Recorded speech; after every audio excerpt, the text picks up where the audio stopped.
Bismillahirrahmanirrahim. Assalamualaikum warahmatullahi wabarakatuh. Bismillahirrahmanirrahim. Kita lanjutkan kajian kita dari kisah sirah nabawiyah, yang mana ini masuk pada kaitannya dalam perang Uhud.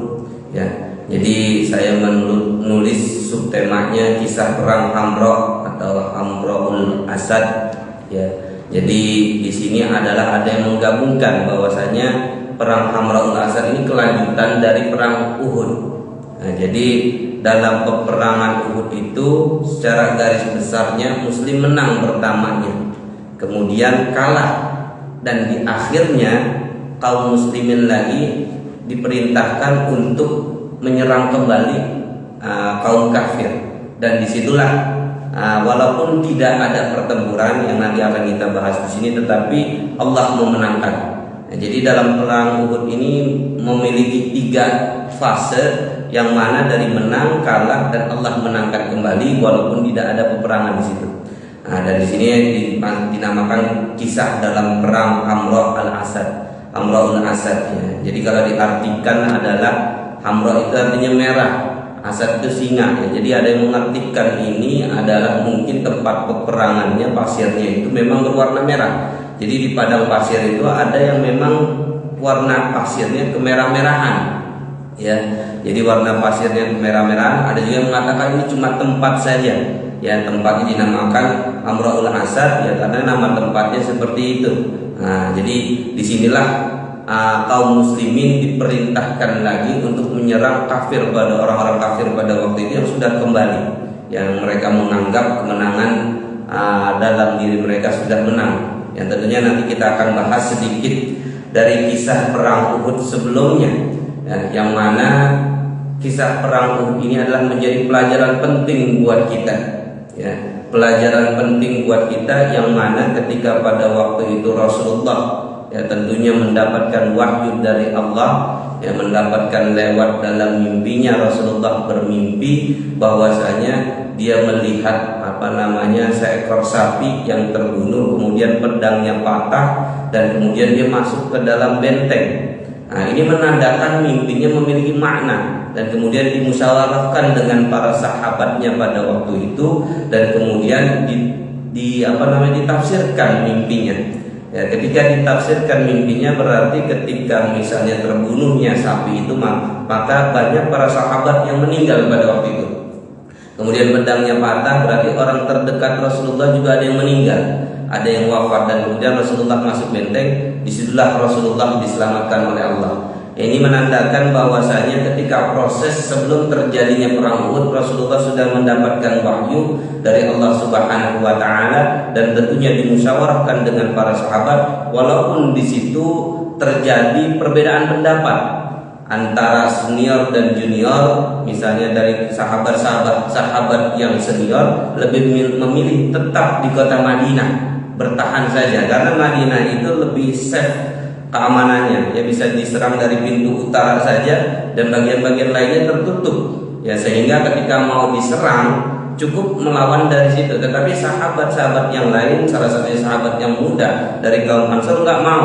Biasanya kita berang harus keluar, ya, dan tentunya ini menjadikan Rasulullah memiliki jiwa kesatria juga. Ketika itu akhirnya diputuskan juga, dan tentunya untuk perang pada waktu itu, untuk keluar dari kota Madinah. Ya, sedikit kita flashback, yang mana ini menjadikan awal dari terjadinya perang Uhud yang terjadi pada hari Sabtu pagi waktu duha. Rasulullah beserta para sahabatnya untuk pergi ke Gunung Uhud, berangkat dari kota Madinah setelah melaksanakan sholat subuh. Dari situlah Rasulullah sudah memakai baju perang dengan pakaian perang yang sangat rapi, dari kepala sampai kakinya memakai baju besi. Ya, jadi sudah memakai persiapan yang sangat baik yang dilakukan oleh Rasulullah. Ya, yang tentunya biasanya misalnya Rasulullah dilindungi sama malaikat, tetapi ini Rasulullah tetap melakukan ikhtiar terlebih dahulu. Ya, ikhtiar Rasulullah memakai pakaian perang, ya, tetap dipakai itu pakaian perang. Yang nantinya ini adalah bentuk dari ikhtiar, dan nantinya Allah pun akan memberikan pertolongan. Nah, dan berangkatlah mereka ke situ dan melakukan peperangan dengan orang dari kafir Quraisy, dari kelompok Abu Sufyan. Nah, dari situlah kita akan membahas bahwasanya banyak juga para sahabat yang meninggal. Salah satunya adalah sahabat paman Rasulullah sendiri adalah Hamzah bin Abdul Muthalib, yang mana Hamzah bin Abdul Muthalib ini dibunuh oleh Wahsy, ya. Jadi Ulam Jubair bin Mut'im, salah satu budaknya Jubair bin Mut'im. Jadi Wahsy ini seorang budak, ya, dia seorang budak yang mana ketika itu dia diperintahkan sama majikannya ketika dia bisa membunuh, ya, seorang panglima, ya, Hamzah bin Abdul Muthalib, orang yang paling disegani di tokoh muslim, maka itu akan dimerdekakan, ya, bahkan dikasih emas dan lain sebagainya, sehingga Wahsy ini begitu semangat. Nah, jadi ketika hadirnya Wahsy untuk dalam peperangan Uhud itu adalah untuk membunuh Hamzah saja. Nah, jadi dia tidak ada orang lain yang pengen dia bunuh kecuali Hamzah. Ya, jadi memang budak ini memiliki namanya budak yang berkulit hitam, tentunya juga memiliki fisik yang kuat.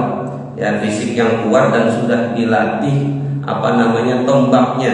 Bagaimana dia melatih tombaknya, ketepatan dalam melempar tombak. Nah, disitulah ketika dia sudah dilatih, dan kemudian Hindun, ya, jadi istrinya Abu Sufyan juga memerintahkan dia juga, sehingga ketika nanti kalau sudah dapat juga akan diberikan hadiah-hadiah yang nantinya Wahsy ini berhasil ketika dalam peperangan di perang Uhud, ya, disampainya di sana dia cuma mencari paman Rasulullah Hamzah bin Abdul Muthalib dicari. Ketika sudah ditemukan, dia langsung mencari celah, dilempar tombaknya dan sehingga mengenai perutnya tembus. Karena seorang Hamzah bin Abdul Muthalib seorang yang kuat, nggak langsung mati di tempat. Ya, dia masih dengan kudanya, masih dengan gagahnya, bahkan masih mengejar Wahsy.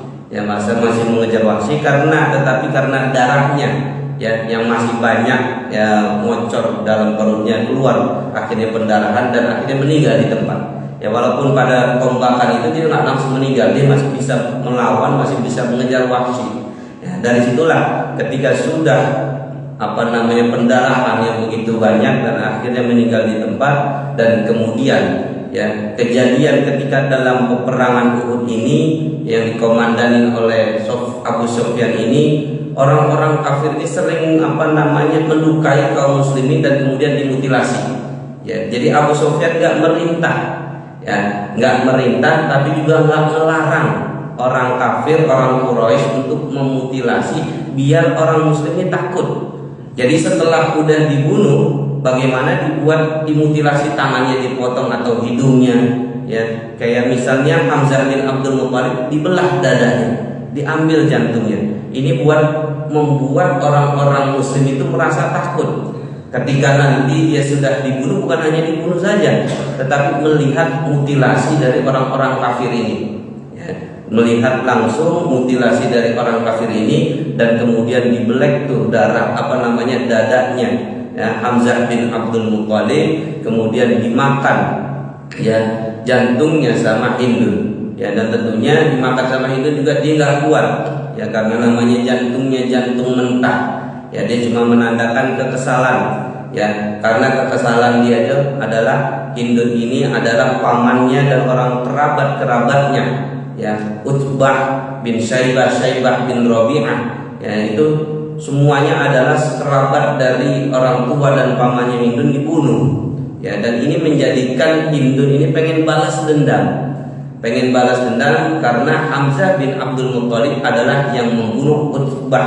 bin Rabi'ah. Nah, kemudian Syaibah juga dibunuh. Nah, jadi tujuan Hindun ini untuk membalas dendam, dan akhirnya diambil jantungnya, dimakan, ya, walaupun nanti dimakannya cuma sekedar digigit saja kemudian dibuang lagi. Ini menjadikan ketika Rasulullah melihat itu adalah membuat Rasulullah sangat sedih. Rasulullah nggak pernah merasakan sedih yang begitu dalam, ya, ketika melihat misalnya Siti Khadijah, Rasulullah juga sedih. Tetapi sedih yang kedua adalah ketika Hamzah bin Abdul Muthalib juga meninggal, dan melihat ada luka di hidungnya, bahkan dibelek di dadanya. Ini membuat Rasulullah terisak-isak sedihnya. Ya, jadi sahabat pun melihat juga begitu sedih ketika melihat Hamzah bin Abdul Muthalib dimutilasi seperti itu. Ini awal dari ketika Rasulullah melihat seperti ini menjadikan kesedihan yang begitu mendalam. Dan tentunya ketika Hamzah bin Abdul Muthalib ini adalah seorang sosok yang sangat ditakuti, disegani, dan kemudian sudah wafat, ini menjadikan kaum muslimin juga menjadi turun. Yang tadinya awalnya kaum muslimin dipimpin oleh Rasulullah, kemudian ada Hamzah bin Abdul Muthalib, ada Ali bin Abdul Muthalib, kemudian Ali bin Abu Thalib, kemudian ada Asim bin Sabit. Nah, jadi peperangan dalam perang Uhud ini, jadi ketika sudah ada yang di posisi di Jabal Rahmah yang menjaga khusus untuk memanah saja di gunung tersebut, ya cuma di gunung panah ini tugasnya untuk memanah saja. Kemudian ada para sahabat yang berkuda, dan kemudian ada para sahabat yang 3 tersebut tugasnya untuk menyerang kaum kafir, dan kemudian mengambil, biasanya dalam peperangan itu memegang liwa, itu memegang bendera. Ya, jadi bendera kaum kafir bagaimanapun caranya harus dijatuhkan. Jadi ketika benderanya sudah jatuh, ini menandakan kekalahan kaum kafir pada waktu itu.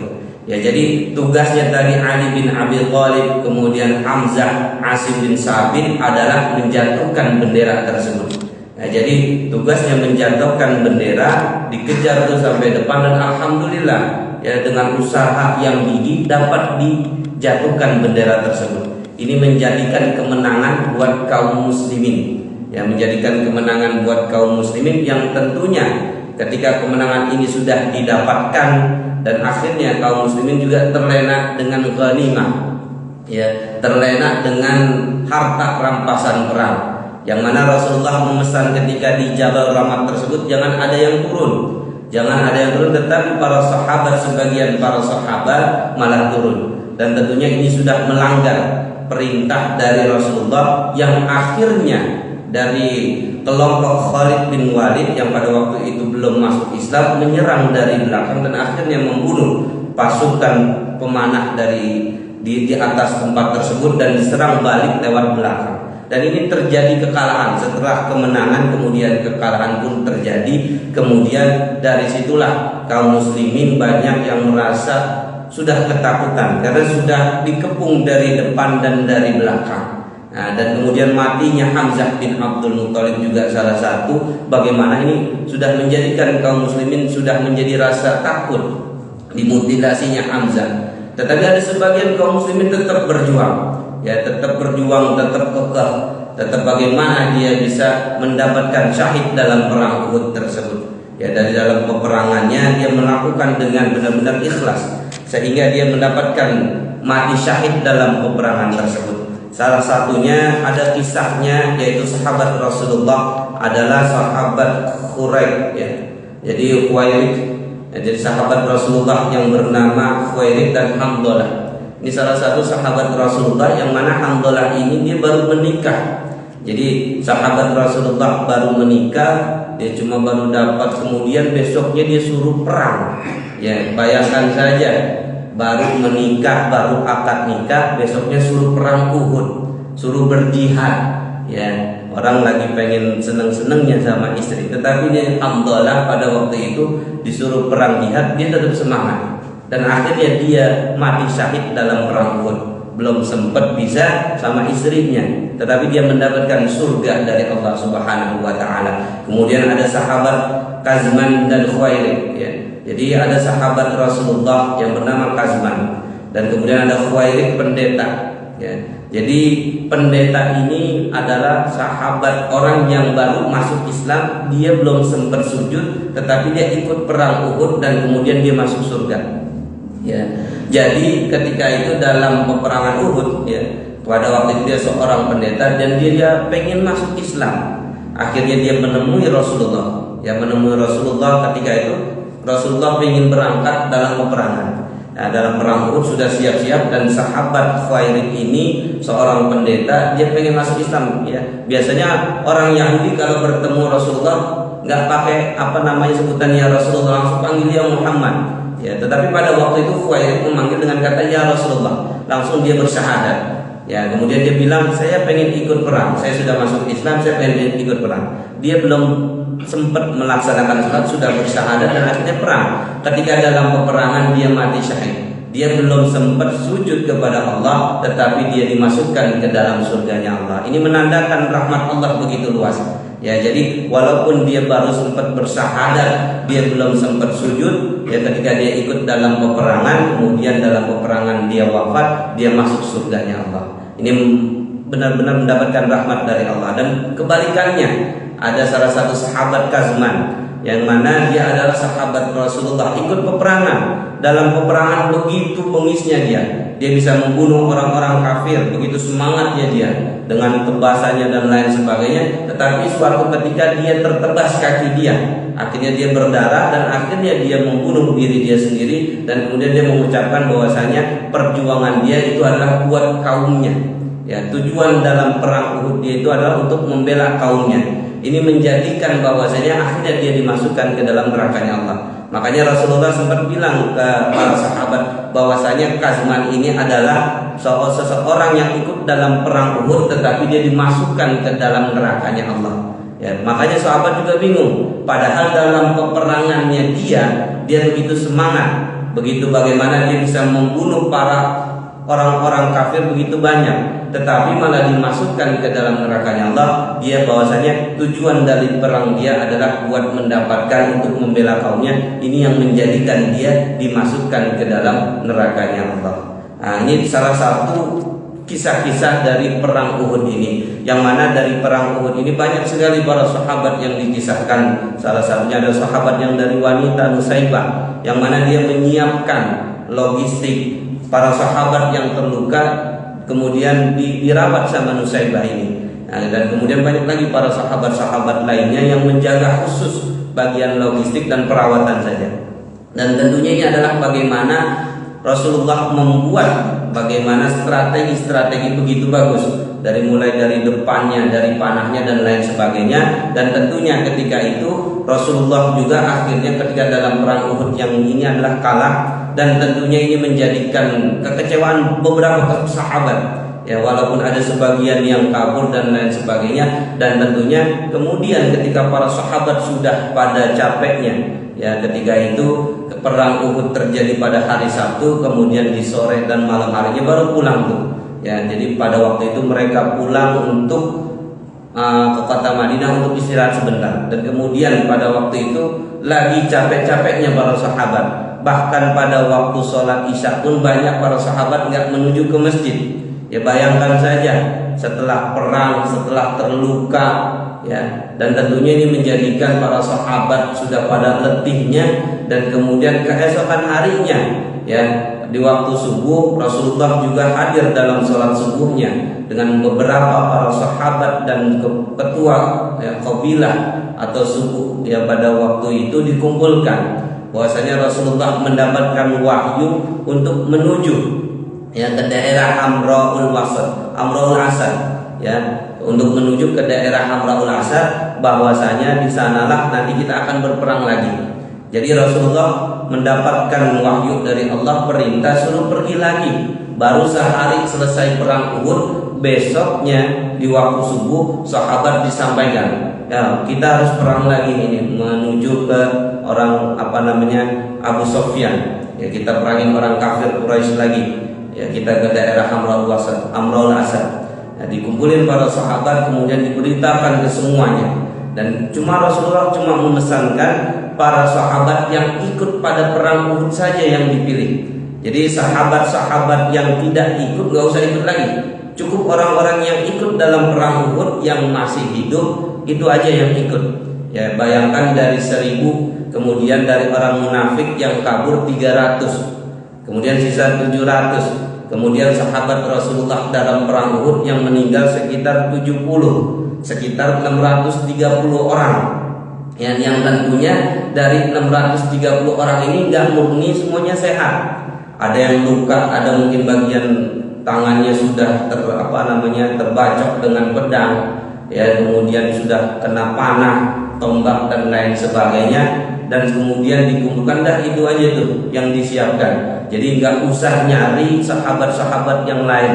Ya, jadi cukup 630 yang ikut dalam perang Uhud. Yuk kita kembali lagi untuk menyerang kafir Quraisy. Ya, dikumpulkan semuanya, bahkan masih dalam pakaian yang sudah berdarah-darah tetap berangkat.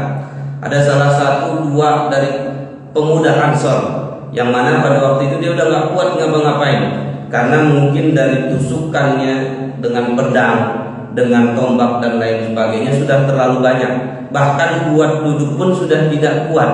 Dia cuma bisa didudukin mungkin di atas kuda saja. Tetapi ketika Rasulullah memerintahkan seperti itu, kedua sahabat pemuda Ansor ini tetap pengen ikut berperang. Ya, jadi dia pengen mati syahidnya di sana, nggak mau matinya di kota Madinah. Walaupun dia nggak kuat duduk, dia tetap pengen naik kuda. Nah, ini menjadikan bahwasanya tanda benar-benar semangatnya orang-orang Muslim pada waktu itu ketika diperintahkan ya oleh seorang pemimpin yaitu Rasulullah, semuanya begitu semangat. Ya, ini menjadikan semuanya adalah bahwasanya walaupun terdapat orang yang mungkin dikatakan berkhianat, tetapi sahabat ini nggak berkhianat pada hakikatnya. Ya, mungkin sebagian sejarah mengatakan para sahabat ini berkhianat. Ya, padahal para sahabat itu ketika mencari ghanimah, ya mencari barang rampasan perang itu tujuannya kembalinya buat siapa? Buat nanti buat orang-orang Muslim juga, bukan buat dia pribadi. Ya, bukan buat dia pribadi, tetapi dia gunakan buat nanti kepentingan orang Muslim. Ya, jadi para sahabat ini memang terlena dengan ghanimah, ya terlena dengan ghanimah, dan kemudian baru diserang balik. Dan kemudian serangan balik berikutnya itu dari kaum muslimin, yaitu yang ketika Rasulullah mendapat wahyu dikumpulkan untuk menuju ke Hamraul Asad. Ya, dari waktu hari Minggu, satu hari setelah perang Uhud, sekitar 630 orang. Ya, jadi menuju ke daerah sana, sekitar nanti dari hari Minggu itu sekitar itu Rasulullah akhirnya berkemah, ya berkemah di daerah Hamraul Asad. Kemudian Rasulullah juga mendirikan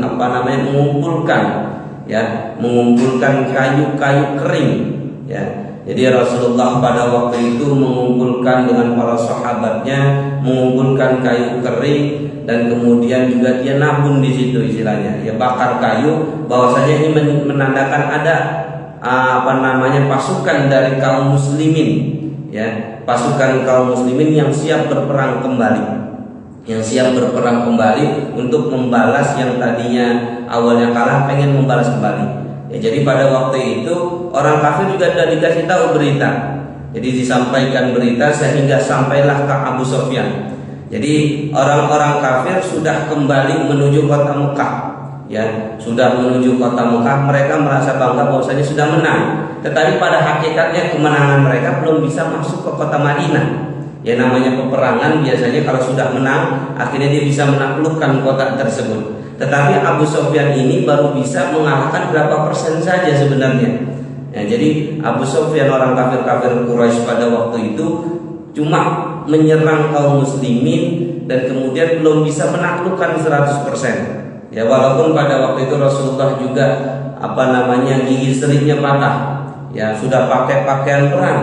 Ya, kemudian dijagain sama Tolhah juga. Ya, jadi masuk ke dalam lubang Rasulullah, kemudian sampai gigi serinya patah. Ya, luka dalam Rasulullah itu mendapatkan luka dalam perang Uhud tersebut. Ini menandakan bahwasanya ketika itu Rasulullah juga mendapat tekanan, ya tekanan yang begitu keras. Kemudian Rasulullah juga mendapat pertolongan dari Allah.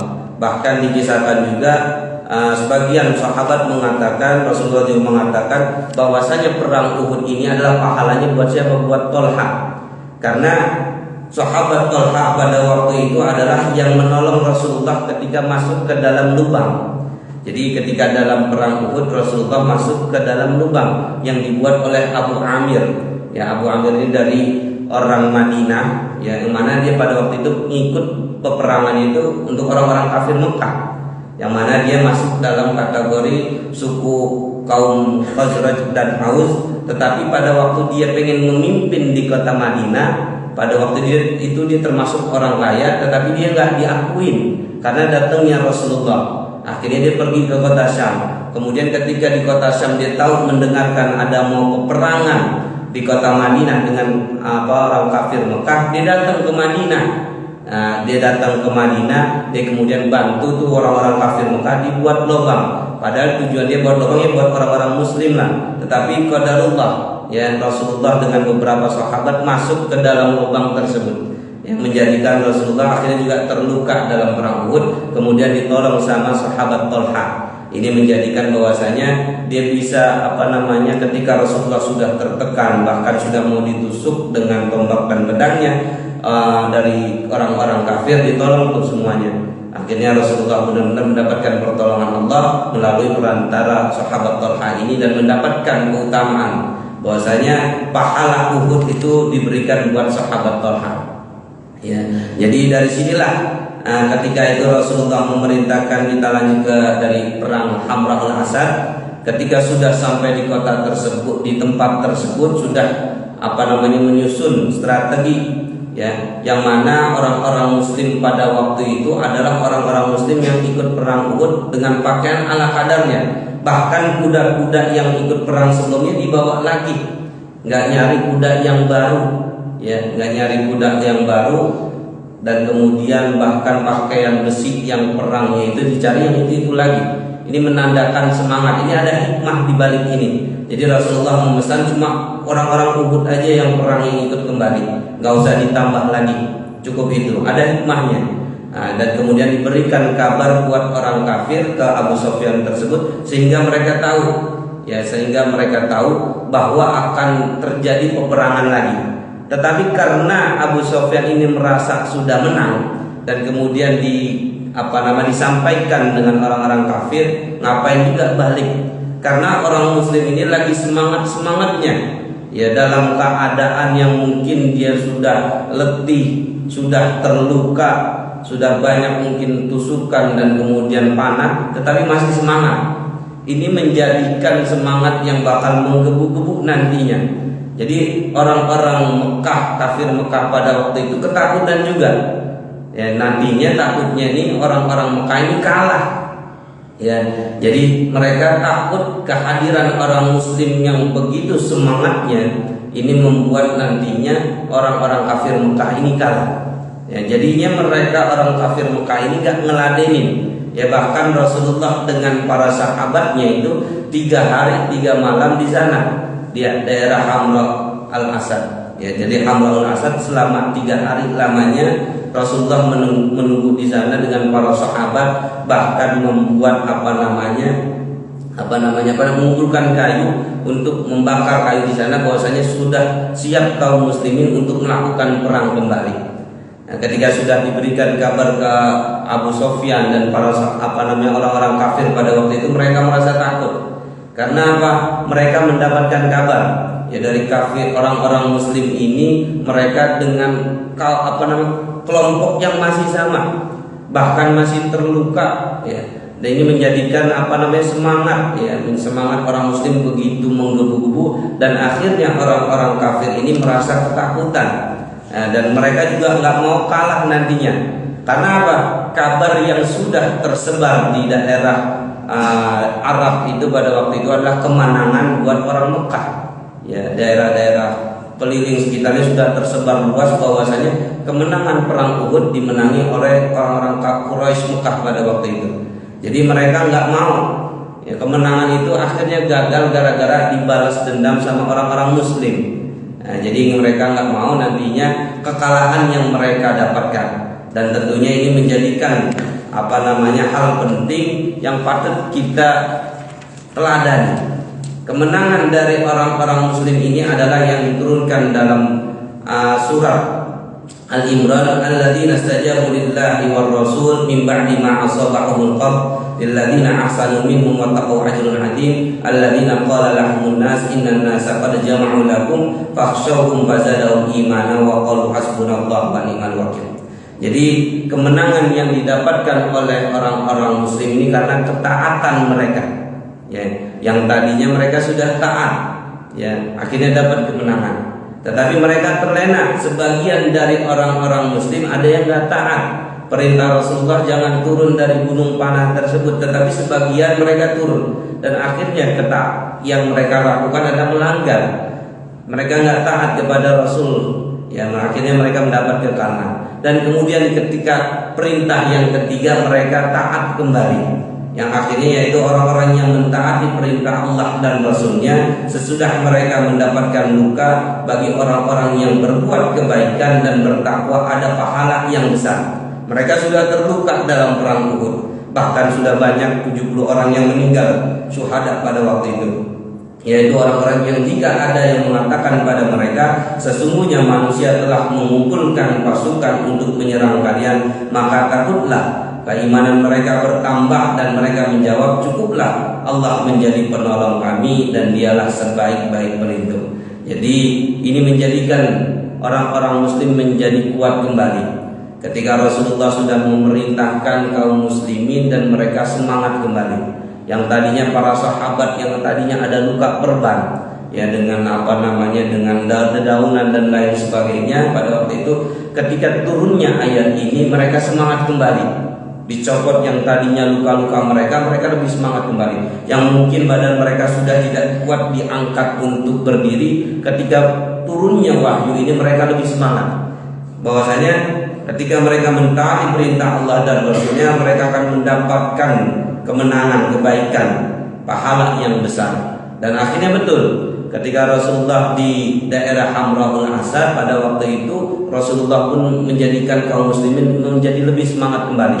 Bahkan ketika peperangan berikutnya, ya, Rasulullah lebih mendapatkan kemenangan-kemenangan. Jadi ketika adanya kekalahan menjadi pelajaran penting. Kemudian para sahabat taat kembali dengan perintah Allah dan Rasulnya, diikuti kembali. Dan akhirnya dengan peperangan-peperangan selanjutnya kemenangan-kemenangan buat kaum muslimin selalu didapatkan dan selalu diperoleh. Karena apa? Ketaatan kepada Allah dan Rasulnya. Ini menjadikan hal penting. Ketika kita taat kepada Allah dan Rasul kita juga akan mendapatkan kebaikan di sisi Allah Subhanahu wa taala. Makanya kita benar-benar menjalankan perintah dari Allah dan Rasul kita dengan sebaik-baiknya. Hal-hal yang mungkin, ya, kita langgar karena apa? Kemaksiatan sedikit, maka bisa terjadi hijabnya kita untuk melakukan ketaatan kita kepada Allah. Ya, bisa jadi itu. Jadi kalau kita melakukan kemaksiatan tanpa kita sadari, ataupun kita makan barang-barang yang haram tanpa kita sadari, ya, maka untuk melakukan ketaatan itu lebih susah. Ya, ini contohnya tadi dalam perang Uhud, ketika ada salah satu saja sahabat yang melakukan kemaksiatan dan gak nurut, maka kekalahan yang akan didapatkan. Begitupun dengan kita. Kalau kita dalam keseharian kita terbiasa makan yang haram, maka tentunya buat melakukan ibadah agak susah.